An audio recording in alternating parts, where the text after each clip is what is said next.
Assalamu alaikum to everyone who's watching this video lecture. This is Waqar from Cameron International Science College at Talagang. Welcome to all the student classroom training इस video lecture में मैं उम्मीद करता हूँ इससे पहले जितने भी लेक्चर मेरी तरफ से या समी साहब की तरफ से डिलीवर्ड किए गए हैं आपने अच्छी तरह से समझे होंगे, यकीनन उनकी प्रैक्टिस की होगी और लाजमन उनको अपनी नोटबुक्स के ऊपर दर्ज किया होगा। डियर स्टूडेंट, जैसा कि आप जानते हैं in previous lecture I was talking about present indefinite और उसके बाद हमने उसकी एक्सरसाइज भी की जिसके अंदर हमने डिटेल के साथ ये पढ़ा कि प्रेजेंट इंडेफिनिट के जो सेंटेंसेस हैं जब उर्दू में होते हैं उनको इंग्लिश में बनाने का तरीकाकार क्या, स्ट्रक्चर क्या है या स्ट्रक्चर ऑफ द सेंटेंस क्या है when the sentence is related to present indefinite active voice. जब एक्टिव वॉइस का जुमला होता है तो उसको हम बनाते कैसे हैं। तो डियर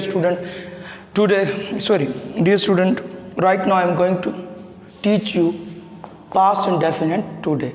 तो याद रखना है टुडे आपने स्टार्ट पे नहीं कहना, टुडे हमेशा एंड पे कहना है। जब भी आप इंग्लिश में बोलते हैं तो ये जो नेटिव स्पीकर हैं वो कहते हैं कि आप कभी भी yesterday, Monday, today, Sunday, tomorrow आप स्टार्ट पे फिक्र के नहीं लिख सकते, हमेशा आपको आखिर पे लिखना पड़ता है। तो डियर स्टूडेंट, आज का जो हमारा टॉपिक है वो है पास्ट इंडेफिनिट एक्टिव वॉइस। पहले हमने पढ़ा present in definite active voice, पहले हम सारे इनडेफिनेट पढ़ेंगे, फिर हम जो है वो कॉन्टीन्यूस पढ़ेंगे। आप सोच रहे होंगे कि सर ने प्रेजेंट इनडेफिनेट के बाद प्रेजेंट कॉन्टीन्यूस क्यों नहीं पढ़ाया। नहीं, आपको मैंने एक सीक्वेंस बताया था कि कल वाली हालत जब आगे जाएगी तो वो कुछ और बन जाएगी, आज की हालत जब आगे जाएगी तो कुछ और, ये जब हम पिछले की बात करेंगे तो कुछ और। अब वही वाली सेम बात जो हमने पिछले लेक्चर में की थी वो आज से रिलेटेड थी, अब हम उसको पिछले दिन से रिलेटेड करने जा रहे हैं, वही हालत, तो वो क्या बन जाती है, पास्ट इंडेफिनिट। तो dear student, first of all you must know about that what is the identity of past indefinite. अगर आपको उसकी आइडेंटिटी का नहीं पता you would not be able to construct sentences regarding past indefinite. So the prior thing is that you must know about the identity of past indefinite. सबसे पहले आपको शनाख्त करनी है, पहचान करनी है पास्ट इंडेफिनिट की। अगर आपने शनाख्त और पहचान कर ली then it will be very easy to construct sentences from Urdu to English. फिर आसान हो जाएगा कि आप उर्दू से इंग्लिश में आसानी के साथ क्या कर लेंगे, आप जुमलों को कन्वर्ट कर लेंगे। तो dear student, let's move towards our topic. First of all I am going to narrate you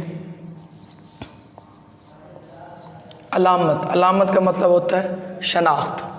अब इसकी बड़ी इंटरेस्टिंग शनाख्त, अलिफ, छोटी ये और बड़ी ये वगैरह।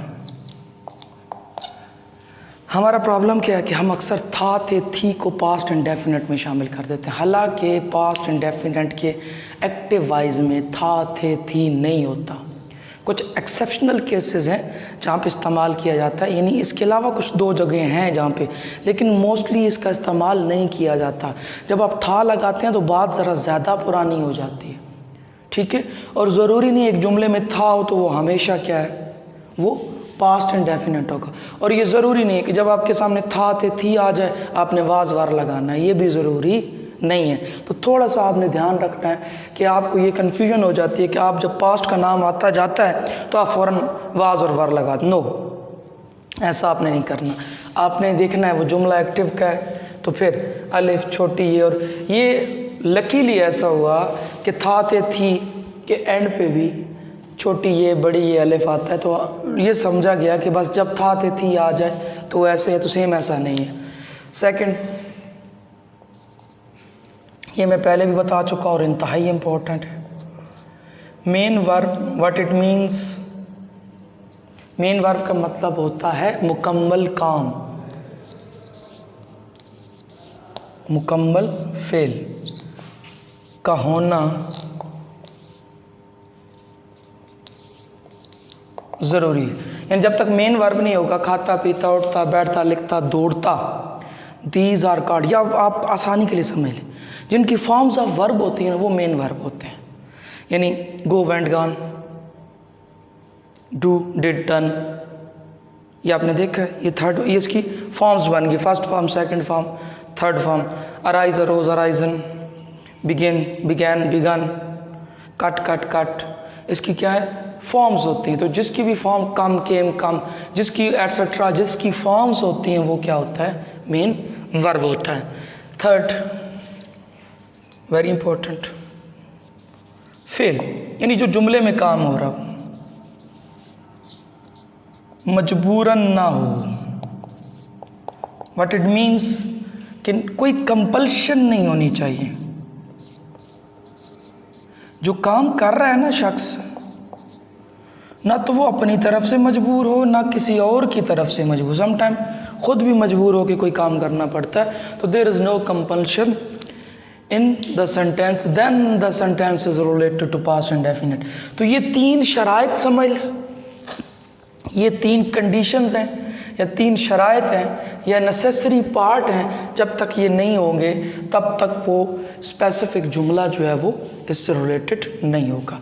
अब ये थोड़ा आसान है as compare to past indefinite. इसका स्ट्रक्चर क्या है? सबसे पहले, dear student, with every subject, when I am talking about every subject, it means whether it is singular, plural, he, she, it, I, you, सब के साथ, असलम, अकरम, असलम एंड अकरम, दे, जितने भी हैं सब के साथ आपने क्या इस्तेमाल करना है। देखिए सीक्वेंस नहीं ब्रेक हुआ। SVO, सब्जेक्ट, वर्ब लगाना है। और वर्ब की कौन सी फॉर्म? Second form. वर्ब की बेटा सेकंड फॉर्म लगानी। वर्ब कहते हैं फेल की हालत। तो फेल की कौन सी हालत लगानी है? दूसरी, प्लस ऑब्जेक्ट। देखिए सीक्वेंस सेम है with every subject.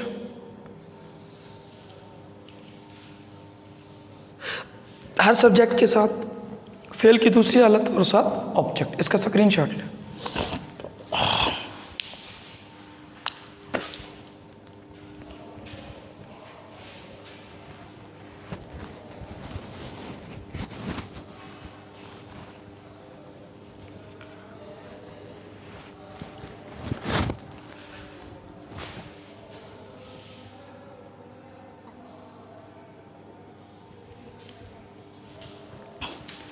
Dear student, I hope you would have taken the screenshot of it.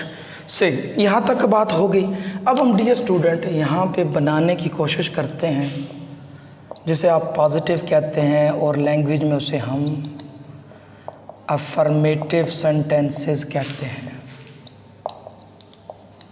Urdu में उसे हम कहते हैं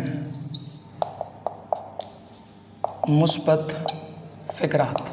अब मुस्बत फ़िक्रात का ये तरीक़ाकार है। अब मैं एक जुमला लिखता हूँ, मैंने ख़त लिखा। लिखा था ज़रूरी नहीं है, अगर था आया या नहीं आया आप उस बात को छोड़ें, बस लिखा। अब लिखा के एंड पे क्या आ रहा है? अलिफ। ये कल की बात है, माजी की बात है। देखिए ना, मैंने ख़त लिखा पुरानी बात है, इसको ज़रा सेंस समझे। मैंने ख़त लिखा, ये पुरानी बात है। तो ये क्या हो गया? Past indefinite. काम कौन सा हो रहा है? लिखना कौन है? मैं। किस चीज़ को? ख़त को। तीनों चीज़ें क्लियर। अब इसमें पुट कर दें आए। बड़ी सिंपल सा और सादा सा तरीका है इसको बनाने का। आए राइट फर्स्ट फॉर्म, लेकिन हमने लिखनी है second form. I wrote a letter. Very simple, आसानी के साथ हमने बना लिया। ये आपका सब्जेक्ट, ये आपका वर्ब की सेकंड फॉर्म और ये बेटा आपका ऑब्जेक्ट। तो ये सारी चीज़ें क्लियर हो गई। नेक्स्ट, उसने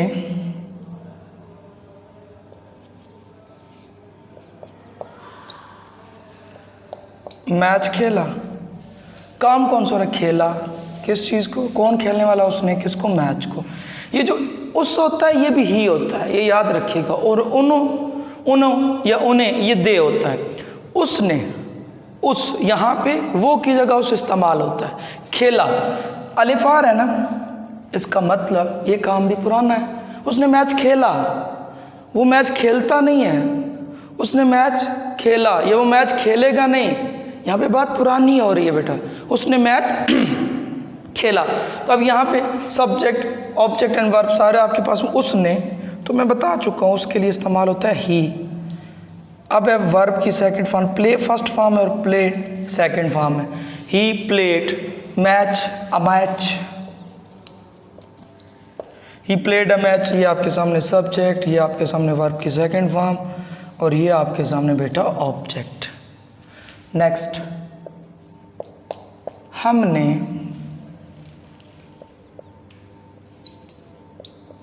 लीमू नचोड़ा, हमने लीमू नचोड़ा। एंड पे फिर क्या आ रहा है? अलिफ। काम कौन सा है? नचोड़ना। कौन है करने वाला? हम। किस चीज़ को? लीमू को। तो लीमू को नचोड़ा गया, लीमू के ऊपर काम हो रहा है। वी, सब्जेक्ट आ गया। अब वर्ब लगाना है, सेकंड फॉर्म। स्क्यूज बेटा फर्स्ट फॉर्म है, स्क्यूज्ड सेकंड फॉर्म है। वी स्क्यूज्ड, स्क्यूज का मतलब होता है नचोड़ना, ये आपका सेकंड फॉर्म ऑफ वर्ब। और lemon, a lemon, we squeezed a lemon. इसका एक स्क्रीनशॉट लें, फिर इसको मैं रेज करने जा रहा हूँ।